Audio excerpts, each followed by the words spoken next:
श्री जगन्नाथ मंदिर के ऊपर स्थापित लाल ध्वज सदैव हवा की विपरीत दिशा में लहराता है। ऐसा किस कारण होता है ये तो वैज्ञानिक ही बता सकते हैं, लेकिन यह निश्चित ही आश्चर्यजनक बात है। आइए जानते हैं इसका पौराणिक कारण।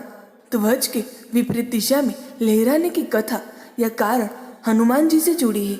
हनुमान जी इस क्षेत्र की 10 दिशाओं से रक्षा करते हैं। यहाँ के कण में हनुमान जी का निवास है। हनुमान जी ने यहाँ कई तरह के चमत्कार बताए हैं। उन्हीं में से एक है समुद्र के पास स्थित मंदिर के भीतर समुद्र की आवाज को रोक देना। इस आवाज को रोकने के चक्कर में ध्वज की दिशा भी बदल गई थी। एक बार नारद जी भगवान जगन्नाथ के दर्शन के लिए पहुंचे तो उसका सामना हनुमान जी से हुआ। हनुमान जी ने कहा कि इस वक्त तो प्रभु विश्राम कर रहे हैं, आपको इंतजार करना होगा। नारद जी द्वार के बाहर खड़े होकर इंतजार करने लगे। कुछ समय बाद उन्होंने मंदिर के द्वार के भीतर झांका तो प्रभु जगन्नाथ श्री लक्ष्मी के साथ उदास बैठे थे। उन्होंने प्रभु से इसका कारण पूछा तो उन्होंने कहा कि ये समुद्र की आवाज हमें विश्राम कहाँ करने देती है। नारद जी ने ये बात बाहर जाकर हनुमान जी को बताई। हनुमान जी ने क्रोधित होकर समुद्र से कहा कि तुम यहाँ से दूर हटकर अपनी आवाज रोक लो, क्योंकि मेरे स्वामी तुम्हारे शोर के कारण विश्राम नहीं कर पाते हैं। ये सुनकर समुद्र देव ने प्रकट होकर कहा कि हे महावीर हनुमान, ये आवाज रोकना मेरे बस में नहीं। जहाँ तक पवन वेग चलेगा यह आवाज वहां तक जाएगी। आपको इसलिए अपने पिता पवन देव से विनती करनी चाहिए। तब हनुमान जी ने अपने पिता पवन देव का आह्वान किया और उनसे कहा कि आप मंदिर की दिशा में ना बहे। इस पर पवन देव ने कहा कि पुत्र, ये संभव नहीं है, परंतु तुम्हें एक उपाय बताता हूँ कि तुम्हें मंदिर के आसपास ध्वनि रहित वायुकोशीय वृत्त या विवर्त बनाना होगा। हनुमान जी समझ गए। तब हनुमान जी ने अपनी शक्ति से खुद को 2 भागों में विभाजित किया और फिर वे वायु से भी तेज गति से मंदिर के आसपास चक्कर लगाने लगे।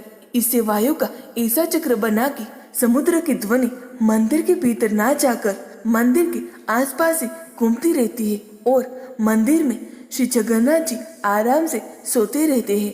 यही कारण है कि तभी से मंदिर के सिंह द्वार में पहला कदम प्रवेश करने पर ही आप सागर द्वारा निर्मित किसी भी ध्वनि को नहीं सुन सकते। आप एक ही कदम को पार करें तब आप इसे सुन सकते हैं। इसे शाम को स्पष्ट रूप से अनुभव किया जा सकता है। इस तरह मंदिर के बाहर स्वर्ग द्वार है, जहाँ पर मोक्ष प्राप्ति के लिए शव जलाए जाते हैं। लेकिन जब आप मंदिर से बाहर निकलेंगे तभी आपको लाशों के जलने की गंध महसूस होगी। दूसरा, यही इस कारण श्री जगन्नाथ मंदिर के ऊपर स्थापित लाल ध्वज सदैव हवा के विपरीत दिशा में लहराता है। ध्वज भी इतना भव्य है कि जब ये लहराता है तो इसे सब देखते ही रह जाते हैं। मंदिर की चोटी पर लहराते इस ध्वज को रोज बदला जाता है।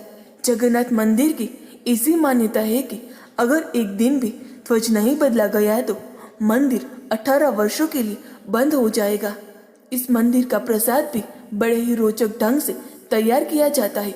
प्रसाद पकाने के लिए 7 बर्तन एक दूसरे पर रखे जाते हैं, जिन्हें लकड़ी के चूल्हे पर पकाया जाता है। लेकिन इस प्रक्रिया में सबसे ऊपर वाले बर्तन में रखी गई सामग्री सबसे पहले पकती है और फिर धीरे धीरे नीचे के बर्तनों में रखी सामग्री पकती है। दोस्तों, आपको ये पौराणिक कहानी कैसी लगी कमेंट में ज़रूर बताएं। वीडियो को लाइक करें, शेयर करें और हमारे चैनल को सब्सक्राइब करना ना भूलें। धन्यवाद।